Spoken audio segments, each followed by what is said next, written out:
港灣加置業快訊，即刻話你知。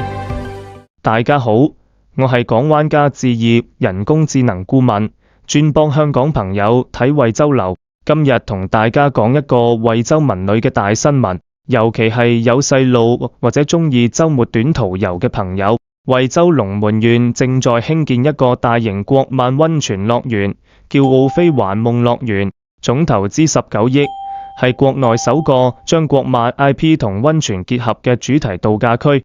小朋友一定好興奮。最大嘅亮點係首創 IP 加酒店加溫泉加樂園4位一體，全年無淡季。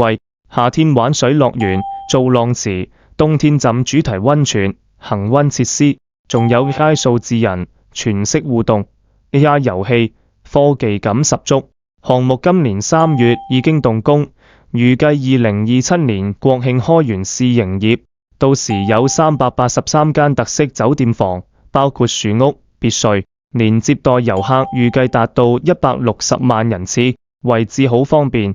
廣州、惠州主城區都係1個鐘車程，開業後會優先聘用本地員工，提供700到800個就業崗位。呢個樂園唔單止係親子遊玩好去處，更加會帶動成個惠州嘅旅遊同經濟發展。對於考慮緊嚟惠州置業嘅朋友，又多一個休閒配套嘅亮點。想了解惠州仲有咩值得留意嘅配套 ，WhatsApp 我慢慢同你分享。掌握資訊，明智抉擇。我哋下期再見。